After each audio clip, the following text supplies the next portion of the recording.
साथ प्रियंका शर्मा, रिपब्लिक भारत में आप सभी का बहुत स्वागत है। बुलेटिन की शुरुआत बड़ी खबर के साथ करेंगे। आपको बता दें, मोदी सरकार ने किसानों और कर्मचारियों को बड़ा तोहफा दिया है।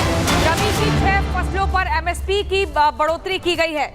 एमएसपी बढ़ाया गया है। गेहूं पर एमएसपी 150 रुपए प्रति क्विंटल बढ़ाया गया। सरसों, जौ, बाजरा और चना, ये वो फसलें हैं जिन पर एमएसपी बढ़ाई गई है। वहीं वाराणसी में गंगा नदी पर नए ब्रिज को भी मंजूरी मिली है। आपको बता दें, ये भी कहा गया है कि जो फेक नैरेटिव की लड़ाई लड़ते हैं, उनके आगे सच परोसने पर बातें स्पष्ट हो जाएंगी। 2014-15 के मुकाबले फसलों की एमएसपी में करीब दोगुनी बढ़ोतरी की गई है, यानी कि डबल एमएसपी को बढ़ाया गया है। रबी की 6 फसलों पर, जिसमें गेहूं, सरसों, जौ, बाजरा और चना है। चने पर 210 रुपए की बढ़ोतरी हुई, बाजरे पर 130, जौ पर 130, सरसों पर 300 और गेहूं पर 150 रुपए प्रति क्विंटल बढ़ोतरी की गई है। किसानों और कर्मचारियों को मोदी सरकार का बड़ा तोहफा। व्हीट है, गेहूं के लिए 150 रुपए बढ़ाया गया है। बार्ले यानी जौ के लिए 130 रुपए बढ़ाया गया है।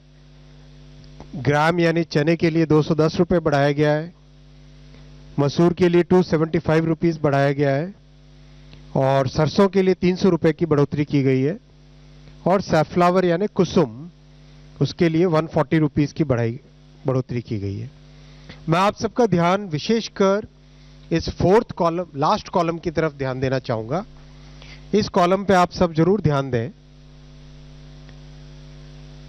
एक एक आइटम पे जो कॉस्ट है, कॉस्ट से कितना ज्यादा एमएसपी है, वो इस कॉलम में क्लियरली दिखाया गया है।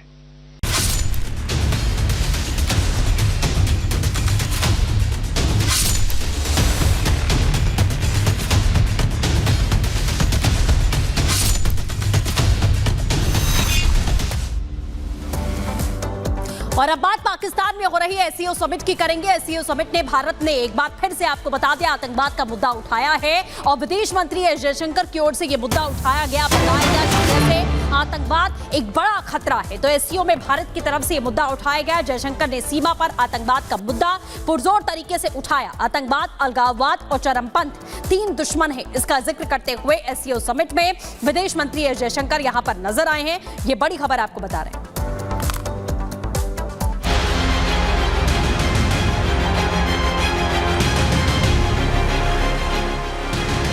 एससीओ बैठक में जयशंकर का जलवा।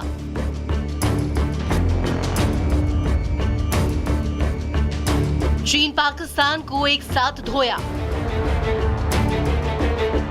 आतंकवाद पर जयशंकर का उग्र रूप। काम का कहा है तो वज़ीर आज़म ने 1 सेकेंड। इस्लामाबाद में आयोजित शंघाई सहयोग संगठन के शिखर सम्मेलन में भारत के विदेश मंत्री डॉक्टर एस जयशंकर ने आतंकवाद, अलगाववाद और चरमपंथ पर खरी खरी सुनाई। उन्होंने पाकिस्तान को एससीओ परिषद की अध्यक्षता में बधाई दी। साथ ही इस महत्वपूर्ण समय में आपसी सहयोग की आवश्यकता पर भी जोर दिया।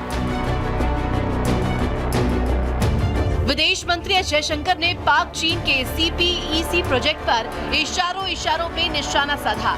जयशंकर ने कहा कि एससीओ के सदस्य देशों का सहयोग परस्पर सम्मान और संप्रभु समानता पर आधारित होना चाहिए। ये जरूरी है कि सभी देश क्षेत्रीय अखंडता और संप्रभुता को मान्यता दें।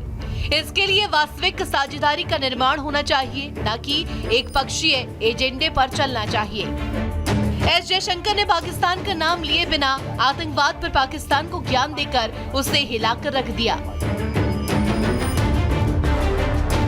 एस जयशंकर ने कहा कि एससीओ का प्राथमिक लक्ष्य आतंकवाद, अलगाववाद और अतिवाद का मुकाबला करना है। इसके लिए ईमानदार बातचीत, विश्वास, अच्छे पड़ोसी और एससीओ चार्टर के प्रति प्रतिबद्धता की आवश्यकता है।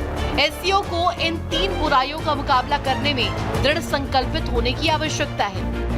जयशंकर ने सीमा पार आतंकवाद के मुद्दे पर पाकिस्तान की आलोचना की और सुझाव दिया कि उसे उन कारणों पर आत्मनिरीक्षण करना चाहिए जिनकी वजह से दोनों पड़ोसी देशों के बीच संबंध खराब हुए हैं। विदेश मंत्री ने कहा कि एससीओ को कोशिश करनी चाहिए कि वैश्विक संस्थाएं रिफॉर्म्स के साथ कदम बढ़ाएं। इसकी कोशिश होनी चाहिए कि सुरक्षा परिषद में भागीदारी बढ़ाई जाए। तो एस जयशंकर ने आतंकवाद समेत तमाम मुद्दों पर चीन और पाक को जमकर सुनाया। जयशंकर के तीखे तेवर का चीन पाक पर क्या असर होगा, ये तो बाद की बात है, लेकिन चीन और पाक के मंसूबों पर जयशंकर ने आज पानी जरूर फेर दिया। Bureau report, Republic media. और इसी बीच आपको बताते देखिए एससीओ में चीन पाक पर किस कदर पंच देखा गया। एससीओ में पाकिस्तान और चीन पर सीधे तौर पर निशाना साधा गया विदेश मंत्री एस जयशंकर द्वारा। जयशंकर ने उठाया आतंकवाद विस्तारवाद का मुद्दा। जमकर ये मुद्दा उठाते हैं और ये बोलते हैं कि इससे भारत का कोई लेना देना नहीं। आतंकवाद, अलकायदा और चरमपंथ ये तीन दुश्मन हैं भारत के। इनके साथ किसी भी कीमत पर समझौता नहीं हो सकता है। सीमा पार आतंकवाद बर्दाश्त नहीं किया जा सकता है। भारत हर बार दो टूक यही बात कहता है और इसी बात का दोबारा से जिक्र होता है एससीओ समिट में, जहां पर भारत के विदेश मंत्री एस जयशंकर पहुंचते हैं पाकिस्तान की राजधानी इस्लामाबाद में। सीमा पार आतंकवाद से संबंध सुधारने में दिक्कत, व्यापार, ऊर्जा, कनेक्टिविटी बढ़ाने में आतंकवाद एक बड़ा बीच में बैरियर है। जयशंकर ने बिना नाम लिए सीपैक का मुद्दा भी उठाया। बिना नाम लिए उठाते हैं सीपैक का मुद्दा और ये बताते हैं कि भारत किन किन मुद्दों पर सहमत है और कहां पर किसी भी तरीके से कोई कॉम्प्रोमाइज नहीं करेगा। और यूं तो आपने देखा है कि कई बार इंटरनेशनल फोरम पर भारत ने पाकिस्तान को उसकी औकात दिखाई है, लेकिन जिस तरीके से जयशंकर इस्लामाबाद पहुंचे, एक अलग अंदाज विदेश मंत्री का देखा गया और उनके स्वैग वाले स्टाइल से ही पाकिस्तान के हुक्मरान क्लीन बोल्ड होते हुए नजर आए। आपको दिखाते हैं इस रिपोर्ट में।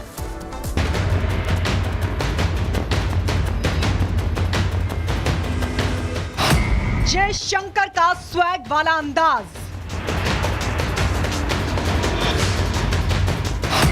एससीओ समिट, भारत की धमक, शहबाज हैरान, पाकिस्तान को लगा शॉक। वो पाकिस्तान को दुनिया के अंदर तनहा करने की हर कोशिश जो है वो अपनी तौर पे कर रहा है और इसके अंदर वो काफी हद तक कामयाब भी हुआ है। विदेश मंत्री एस जयशंकर के स्वैग वाले अंदाज की धमक पाकिस्तान में भी सुनाई दे रही है। करीब 9 साल बाद भारत के किसी मंत्री ने पाकिस्तान की जमीन पर पैर रखा है, वो भी जयशंकर जैसा, जिसके आक्रामक अंदाज की दुनिया कायल है। पाकिस्तानी आवाम और उनके हुक्मरान ने पहली बार उनके आत्मविश्वास की हनक को इतने नजदीक से महसूस किया। सबसे पहले आपको भारतीय फोर्स के उस विमान को दिखाते हैं जिससे एस जयशंकर ने पाकिस्तान में लैंड किया। इस विमान का नाम उसी मेघदूत के नाम पर रखा गया है। ये नाम पाकिस्तानी सेना को आज भी दर्द देता है।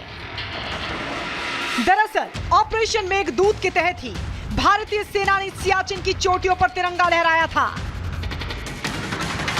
इसी ऑपरेशन की याद दिलाते हुए भारतीय वायुसेना के विमान का नाम भी मेघदूत है, जो पाकिस्तान की धरती पर ही उसे उसकी पुरानी हार के जख्म की याद दिला रहा था।